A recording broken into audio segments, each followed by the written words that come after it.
কষ্ট পাচ্ছ, আমিও সেই কষ্ট পাচ্ছি। মহারাজ, আজ এই সমস্ত প্রজাগণটা আমাদেরকে কি বলে জানো? ভয় করে বেড়ায় বন্দা নারী, আটপুরো নারী আসছে, যার কোনো একটি মাত্র সন্তান দেবার এই কথা শুনে শুনে নয় আমার কানটা গভীর হয়ে গেছে। তাই আমি কি মনে করছি জানো রানী? কি মনে করেছো?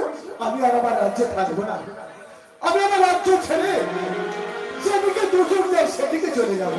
কিন্তু মহারাজ, চলো আমরা এক কাজ করি, আমরা কোনো বনবাসে চলে যাই। বনবাসী? হ্যাঁ গো। তবে তাই চলো রানী গঙ্গনা, তাই চলো।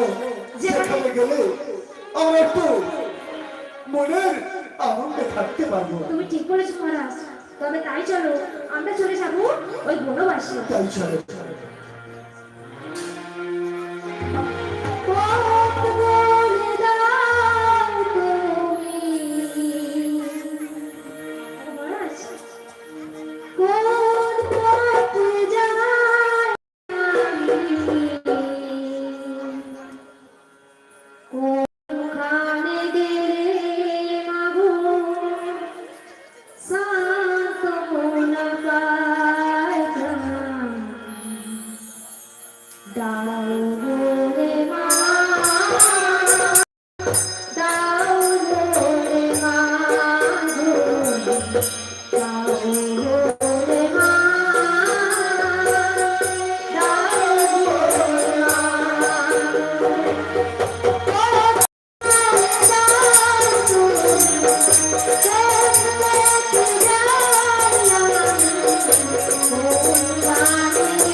আমি বড় ক্লান্ত হয়ে পড়েছি। চলো রানী, আমরা একটু বিশ্রাম নেব।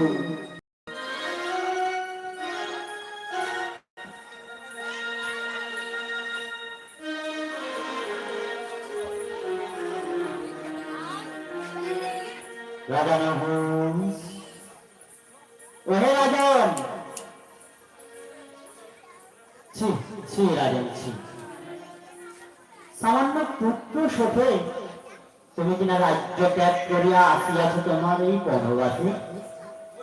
ছি ছি ছি রাজন, ছি, লজ্জা করে না তোমার রাজন? লজ্জা করে না? একবার ভালো দেখো রাজন, তোমার মুখের দিকে তাকিয়ে রয়েছে কত প্রজাগণ, কত মন্ত্রী, কত